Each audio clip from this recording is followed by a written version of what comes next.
ये बात कई दफ़ा आपके साथ शेयर की कि इंडिया और जापान की जो दोस्ती है वो वर्ल्ड फेमस है और इनके बीच एक हेल्दी कंपटीशन देखने को मिलता है। लेकिन आज जो है जापान की तरफ से एक बड़ी खबर ये आई है कि जापान के एक बिजनेस निगोशिएटर हैं जो कि टॉप बिजनेस निगोशिएटर, उन्होंने यूएस जाना था डील के लिए, उन्होंने अपना यूएस का जो विजिट है कैंसिल कर दिया। अगर मैं ये कहूँ कि जापान ने अपना यूएस विजिट कैंसिल कर दिया तो ये बात गलत नहीं होगी। ये इस वजह से हो रहा है कि कल जो है ट्रंप ने टैरिफ इंडिया पे जब इम्पोज किए तो जापान ने इंडिया को फॉलो करते हुए ट्रंप को आंखें दिखा दी हैं। अगर आप उनकी कोई भी कॉन्फ्रेंस देखें या उनका कोई भी इजलास देखें या किसी जगह पे वो मीटिंग कर रहे हों तो आपने उनके चेहरे को गौर से देखना है। बड़े ही पुर इत्मीनान नज़र आते हैं, क्योंकि जिस इंसान ने काम किया हो ना, जो इंसान गरीबों के लिए खड़ा हो, जिसने गरीबों का साथ दिया हो, तो वो इंसान टेंशन नहीं लेता। उसे पता है कि यार मेरे काम के ऊपर। देखिए, अगर पाकिस्तान के कोई प्राइम मिनिस्टर पाकिस्तान को G7 का मेंबर बनाएंगे तो मैं उसका भी फ़ैन बन जाऊंगा। पाकिस्तान के कोई प्राइम मिनिस्टर पाकिस्तान के बीच में G20 की कोई मीटिंग करवाएंगे, चाहे वो पाकिस्तान के कश्मीर में हो चाहे लाहौर में हो, तो मैं उसका भी फ़ैन बन जाऊंगा। पाकिस्तान का कोई प्राइम मिनिस्टर अपने लोगों को 300 यूनिट फ्री देने लग जाए बिजली के, तो मैं उसका भी फ़ैन बन जाऊंगा। पाकिस्तान का कोई प्राइम मिनिस्टर अपने लोगों को हज़ारों सिलेंडर जो है ना फ्री देगा, तो मैं उसका भी फ़ैन बन जाऊंगा। पाकिस्तान का कोई वज़ीर आज़म पाकिस्तान में IIT को अनाउंस करे, उसके ऊपर काम करे, कोई वर्किंग करे, लोगों को फ़ायदा दे, तो मैं उसका भी फ़ैन बन जाऊंगा। पाकिस्तान का कोई वज़ीर आज़म अपने लोगों को राशन, आटा, दाल, चीनी ये फ्री दे, फ्री ना भी दे तो इतने कम पैसों में दे कि लोगों को फील ना हो खरीदने में, तो उस वज़ीर आज़म का मैं फ़ैन बन जाऊंगा। मुझे मोदी जी का फ़ैन बनने में क्या मज़ा आ रहा है? मुझे कोई मज़ा नहीं आ रहा, क्योंकि मैं तो सिर्फ उनकी पॉलिसीज़ का फ़ैन हूँ। मैं 1000 बार ये बात कर चुका हूं। काम के दीवाने हैं। हाँ जी, उनके काम का दीवाना हूँ, क्योंकि हमें पिछले जब से मैंने होश संभाला है, मैंने आज तक पाकिस्तान में कोई इस किस्म का वज़ीर आज़म नहीं देखा जो आवाम के लिए सोचता हो। देखें, इस मुल्क में जो वज़ीर आज़म आए हैं ना 20-20 साल। ने ये बात कई दफ़ा आपके साथ शेयर की कि इंडिया और जापान की जो दोस्ती है वो वर्ल्ड फेमस है और इनके बीच एक हेल्दी कंपटीशन देखने को मिलता है। लेकिन आज जो है जापान की तरफ से एक बड़ी खबर ये आई है कि जापान के एक बिजनेस निगोशिएटर हैं जो कि टॉप बिजनेस निगोशिएटर, उन्होंने यूएस जाना था डील के लिए, उन्होंने अपना यूएस का जो विजिट है कैंसिल कर दिया। अगर मैं ये कहूँ कि जापान ने अपना यूएस विजिट कैंसिल कर दिया तो ये बात गलत नहीं होगी। ये इस वजह से हो रहा है कि कल जो है ट्रंप ने टैरिफ इंडिया पे जब इम्पोज किए तो जापान ने इंडिया को फॉलो करते हुए ट्रंप को आंखें दिखा दी हैं। अगर इंडिया ने ठीक किया है, क्योंकि इंडिया इस वक्त, पहले वो यूएस के साथ था, हमेशा जो ट्रेड थी या जो भी थी, जितने भी शेयर से वो इंडिया के यूएस के साथ शेयर करता था। अब उसका ये एकदम मुल्क के लिए बेहतरीन है, अब उसको वहाँ से प्रॉफिट नहीं मिल रहा था यूएस से, तो इसलिए उसने अपनी डायरेक्शन को चेंज किया और जापान की तरफ गया। अब आपके सामने है कि 7 साल बाद नरेंद्र मोदी जो अब मतलब के कुछ दिन बाद वहाँ पे कॉन्फ्रेंस हो रही है, हाँ, उसमें SCO चाइना के नाम से, हाँ। तो वहाँ पे सारे पहले ये इंडिया के लिए बहुत बड़ा कदम है चाइना की तरफ जाना, क्योंकि चाइना और इंडिया की कभी बनी नहीं है। आप चाहे उनके मसाइल आउट हैं, बॉर्डर के अंदर हैं या बॉर्डर के बाहर हैं। इसी तरह जापान आगे चला गया है, क्योंकि जापान इसलिए आगे चला गया है, इंडिया अब टोटल फोकस जापान की तरफ कर रहा है, तो यूएस की तरफ नहीं। कि इंडिया और जापान मिलके यूएस को टक्कर देने वाले। हाँ, जापान ने जो विजिट कैंसिल किया, आपको क्या लगता है कि जापान भी ट्रंप से उकता चुका है? वैसे तो देखा जाए जैसे ट्रंप की पॉलिसी हैं, उन्होंने काफ़ी ज़्यादा टैक्सेस लगाए, हाँ। पाकिस्तान पे भी लगाए, ऐसे चाइना पे लगाए, चाइना ने डबल कर दिए, ऐसे ही वो डिफरेंट कंट्रीज़ पे लगा रहा है। तो इसकी बेस करते हुए साफ ज़रूर उन्होंने देखा कि हमारा बेनिफिट अब ट्रंप की तरफ नहीं है, तो उन्होंने डायरेक्शन चेंज की, वो जापान की तरफ गए और जापान ने उनको बताया है कि हम अब खुद भी कुछ कर सकते हैं, हम ट्रंप के बगैर भी चल सकते हैं। अच्छा, अब देखिए, आपने कहा कि इंडिया ने ट्रेड डील नहीं की, कुछ लोगों का ये मानना है कि इंडिया बहुत ज़्यादा मुश्किल में आएगा, हो सकता है ये टैरिफ और भी ज़्यादा लग जाए। और देखिए, इंडिया के अभी अंदर मिडिल क्लास इतनी ज़्यादा नहीं है भाई, बहुत से चैलेंजेस है, पर कैपिटा इनकम इंडिया के अभी भी कम है as compare to Japan, as compare to China. तो जो डेवलप कंट्री है, अगर वो यूएस के साथ डील कर रही हैं और डेवलपिंग कंट्री में इंडिया जैसे वो डील नहीं कर पा रहा, तो हो सकता है ना कि जापान इंडिया के साथ कोई ट्रेड डील बना ले और यूएस के साथ कैंसिल। उसकी मेन वजह आपके सामने है, अगर जापान के साथ वो कर रहा है और यूएस को छोड़ रहा है, तो उसमें वो अपना बेनिफिट देख रहा है। एक तरफ उसको ज़्यादा मतलब के वो टैक्सेस वगैरह हैं या जो भी है, तो उसको यूएस की तरफ नहीं, अपने मुल्क की तरह की खातिर कर रहा है। बाकी जहाँ तक उनकी आवाम है वो काफ़ी आगे जा रही है। आईटी की फील्ड में देख रहे हैं, ठीक है, इंडिया आईटी, हाँ आईटी में बहुत आगे है। इसी तरह से और भी काफ़ी सारी फील्ड हैं जिसमें इंडिया आगे जा रहा ठीक है। है। तो डेफिनेटली ये मेरे अभी तो कार मैन्युफैक्चरिंग में भी जापान को पीछे छोड़ दिया, हालांकि अब जापान ये सबसे देखें, ज़्यादा गाड़ियां अब बनाता है। वहाँ पे गाड़ियों की प्राइसेस देखें, जापान से काफ़ी आगे जा चुका है। इंडिया मेरे ख्याल में कुछ टाइम तक जापान के साथ खड़ेगा अगर यूएस इसी तरह इंडिया के साथ ट्रीट करता रहा तो। अच्छा, जापान के बारे में अगर बात की जाए तो जब जापानीज लोग किस तरह के होते हैं, कोई आइडिया है? जापानीज लोग जो है ना वो बिल्कुल स्ट्रेट फॉरवर्ड लोग हैं। अच्छा, जैसे भी हैं वो आप देखें उनका काम। अब पीछे चले जाएं, हमारे मुल्क को देख रहे हैं, उनको देख रहे हैं, वो हमसे काफ़ी पीछे थे। कुछ टाइम था वो हमसे कर्जा लिया था, पाकिस्तान से कर्जा लिया था, अब वो जापान ने।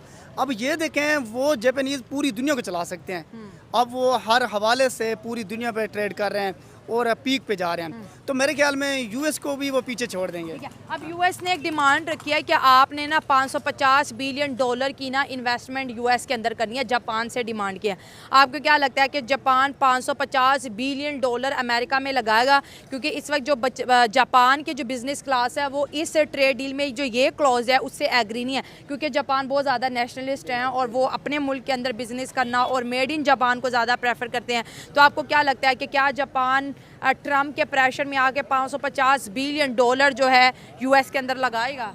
जो मेरी ओपिनियन है, इस वक्त जापान खुद एक ब्रांड है। सही बात। हाँ, तो जब जापान ब्रांड है तो डेफिनेटली वो अपना प्रॉफिट वो वहाँ पे इन्वेस्ट करेगा जहाँ से उनसे बेनिफिट मिलेगा। हाँ। मेरे ख्याल में जापान अगर उसकी तरफ नहीं गया, इंडिया भी उसके साथ चला गया, डेफिनेटली वो वहाँ पे कोई इन्वेस्टमेंट नहीं करेगा। नहीं करेगा। तो ये ट्रेड डील फिर आपको कैंसिल होती नजर आ रही है? ये कैंसिल नजर आती है Cancel नजर और आती है। 100% इंशाल्लाह। और सर ये ऐसा तो नहीं है कि जैसे दुनिया के जो तरक्की याफ्ता मुल्क हैं, जो डेवलप्ड कंट्रीज़ हैं या जो डेवलपिंग है, जिनकी ट्रेड अच्छी है, मार्केट अच्छा, वो कहते हैं यार डॉलर से छुटकारा मिल जाए। ऐसा तो नहीं कि ट्रम्प टैरिफ लगा के खुद ही सबको डॉलर से छुटकारा दे रहा है, कंट्रीज खुद ही लोकल करेंसीज में डील कर रही हैं और इस तरह के अब ये जो ट्रम्प इस वक्त, क्योंकि सारी हमारी इंटरनेशनल बिजनेस डॉलर से होती है, ठीक है, तो जैसे अब कुछ टाइम पहले हमारे चाइनीज़ के सदर ने भी कहा था कि अमेरिका के बगैर दुनिया चल सकती है। इसका मतलब है डॉलर के बगैर हम चल सकते हैं। अगर कोई और करेंसी, मतलब कि इंडियन करेंसी होगी या जापानीज़ करेंसी होगी, ज़रूरी नहीं बिज़नेस के लिए हम डॉलर को फॉलो करें। ये दुनिया पे अगर कोई मुल्क अच्छा जा रहा है, एक दिन होगा, ये देखें जापान और चाइना ये डॉलर यूज़ नहीं करेंगे। एक दिन आएगा। हाँ, एक दिन आएगा, वो बहुत जल्द है, ज़्यादा लेट नहीं है। फर्स्ट ऑफ ऑल सारे ये जानते हैं कि यूएसए अपने आप को समझते हैं एक सुपर पावर है। अच्छा, और एक समझता है, मतलब है नहीं है। अब उसकी पावर खत्म हो चुकी हुई है, बिकॉज इकोनॉमी पर दुनिया की जो है इकोनॉमी अब चेंज हो रही है, पावर शिफ्ट हो रही है। ठीक है, अब जो है चाइना, कुछ कहने की जरूरत नहीं है, हम सब जानते हैं कि चाइना पूरी दुनिया के ऊपर छाया हुआ है। जी, जापानी मशीनरी, गाड़ी के इंजन वगैरह, सही जब बात है। जापानीज बाइक जो कि हर कोई चदाई है उनका, हाँ, वो अगर जापान को देखा जाए, made in Japan, made in German cars सब बेस्ट है। अब इसके अंदर कहीं भी मेरी नज़र में आपने नाम सुना है जो मैंने लिया यूएसए का, कहीं आ रहा हो कोई ऐसी सिवाय हथियारों के कोई भी ऐसी चीज़ नहीं है जिसके अंदर यूएस अंदर आगे आना चाहे। ठीक है, अब जापान वगैरह ये सारी टेक्नोलॉजी के अंदर आगे आ रहे हैं। अब इनका क्या ये अब उनके अंदर हथियारों के अंदर इन्वेस्ट करेंगे? नहीं, ये टेक्नोलॉजी में इन्वेस्ट करेंगे। जापान की तो आर्मी है ही नहीं, हालांकि यूएस खुद उनकी आर्मी सिक्योरिटी क्या ख्याल है? आप भी बहुत बड़े फैन हैं, कह लें कि नरेंद्र मोदी के, पाकिस्तानी होने के नाते आप इनको कैसे जवाब देंगे कि आप उनके बारे में क्या सोचते हैं और वो उनके बारे में क्या राय पेश कर रहे हैं? जी मैडम, आपने बिल्कुल सही कहा। तो इधर खड़े होके मैं इसलिए सच बोल सकता हूँ कि मैं, आपको भी आइडिया है, पूरी दुनिया में इस टाइम मुझे प्राइम मिनिस्टर नरेंद्र मोदी साहब के फ़ैन के नाम से पहचाना जाता है। लोग कहते हैं कि आबिद अली दुनिया में सबसे बड़ा फ़ैन है प्राइम मिनिस्टर मोदी का। हाँ, मोदी के अलावा किसी और के ऊपर ये बात हो रही होती तो शायद मैं राठी साहब के खिलाफ। यहाँ पर आपने कहा कि आप बहुत बड़े फैन हैं मोदी साहब के, अगर देखा जाए मोदी जी के, तो मैं आपसे सवाल करना चाहूँगी, टोंट ही समझ ले इसको, जैसे ध्रुव फिर गए अपनी बातों से, वो भी कभी बहुत बड़े उनके फैन नजर आते थे, अब उनकी कह ले कि धज्जियाँ उड़ाते हुए वो सोच नहीं रहे हैं कि मैं किस किस्म की उनकी धज्जियाँ उड़ा, कैसी बातें कर रहा हूँ उनके बारे में, क्या अश्लीलता फैला रहा हूँ। तो आप कब बदलने वाले और आप कब अपने पांसा पलटने वाले और कहने वाले कि भाई ठीक है अब मेरी बारी है मैदान में आने की? देखिए मैडम, मैं आपको एक बड़ी मज़े की बात बताता हूँ। शायद मैंने पहले भी ये बात की थी कि मेरा YouTube के साथ ना मैडम लेना देना कुछ नहीं है, कोई रिश्ता ही नहीं है YouTube के साथ।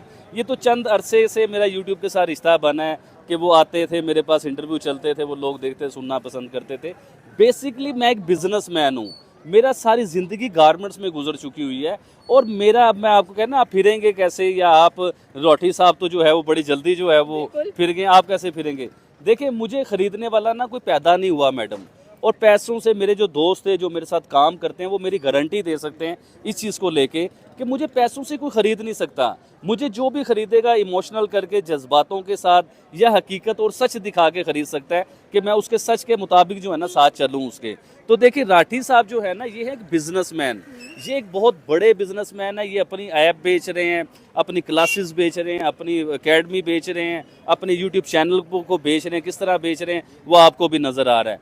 तो ये लोग एक सियासतदान बन चुके हुए हैं। ये लोग किसी टाइम भी अपना दीन ईमान भेज सकते हैं। हमारा तो मरना और जीना जो है ना अपनी अना के ऊपर होता है। हमने जो बात कर दी है मैडम, यूट्यूब पे हम डिफेम भी हो जाएं तो हमारा यूट्यूब के साथ लेना देना क्या था, कभी चीज़ को सोचें। तो हमने बोलना सच है।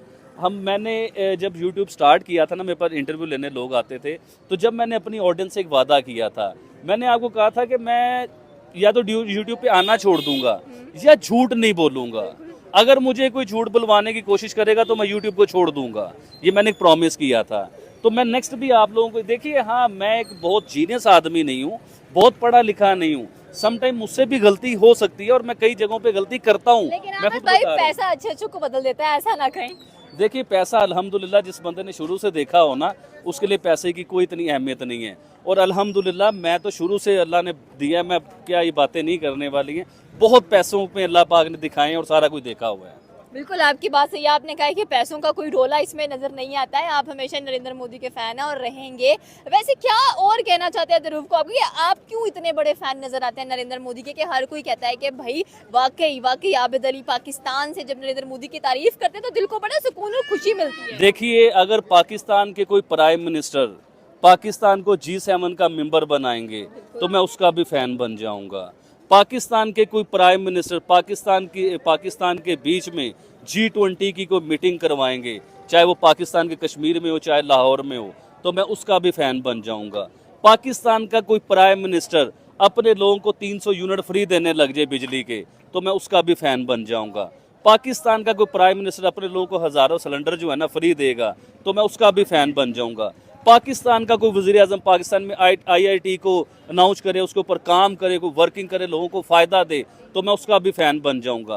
पाकिस्तान का कोई वज़ीर आज़म अपने लोगों को राशन, आटा, दाल, चीनी ये फ्री दे, फ्री ना भी दे तो इतने कम पैसों में दे कि लोगों को फील ना हो खरीदने में, तो उस वज़ीर आज़म का मैं फ़ैन बन जाऊंगा। मुझे मोदी जी का फ़ैन बनने में क्या मज़ा आ रहा है? मुझे कोई मज़ा नहीं आ रहा, क्योंकि मैं तो सिर्फ उनकी पॉलिसीज़ का फ़ैन हूँ। मैं 1000 बार ये बात करता हूँ, काम के दीवाने हैं। हाँ जी, उनके काम का दीवाना हूँ। क्योंकि हमें पिछले जब से मैंने होश संभाला है, मैंने आज तक पाकिस्तान में कोई इस किस्म का वज़ीर आज़म नहीं देखा जो आवाम के लिए सोचता हो। देखें इस मुल्क में जो वज़ीर आज़म आए हैं ना, 20-20 साल बैठे रहे हैं, 25-25 साल उन्होंने गवर्नमेंट की है। कोई फौजी आके बैठ गया 10-10 साल उसने जान नहीं छोड़ी। चलो बैठो, 10 साल बैठो, 20 साल बैठो, 25 साल बैठो, सारी ज़िंदगी वज़ीर आज़म बन के बैठे रहो हमारे ऊपर, और भाई हमें को फ़ायदा तो दो। अब आप ये देखें ना मैडम, हम लोग टैक्स देते हैं, टैक्स पे करते हैं आप लोग। आप कोई बबल चिंगम भी खरीदते हैं तो उसके ऊपर भी टैक्स देते हैं। आप कोई सुपारी भी खरीदते हैं तो उसके ऊपर भी आप टैक्स देते हैं। घर में साबुन, ईच एंड एवरीथिंग, कोई भी चीज़ आप परचेज करते हैं तो उसके ऊपर टैक्स देते हैं। पूरी दुनिया में टैक्स का रिटर्न होता है। आपको आइडिया है आपका टैक्स आपको किस तरीके से वापस मिलता है? हॉस्पिटल की शक्ल में, यूनिवर्सिटियों की शक्ल में, अच्छे रोड्स की शक्ल में, बिजली सस्ती की शक्ल में, राशन, आटे, दाल, चीनी सस्ते होने की शक्ल में। ये टैक्स आपको रिटर्न होता है, वापस होता है। हमारा टैक्स तो हम तो अपने इलाज भी खुद करवाते हैं, हम अपनी बिजली के बिल भी पूरे देते हैं, अपने बच्चों को स्कूलों की फीसें भी हम पूरी देते हैं, हर जगह पे हम लोग सारा कुछ कर रहे हैं। तो हमारा तो कोई फ़ायदा नहीं है किसी भी चीज़ को लेके मैडम। सवाल आखिरी में आपसे बेसिकली ये करना चाहूँगी कि अगर ध्रुव दूसरे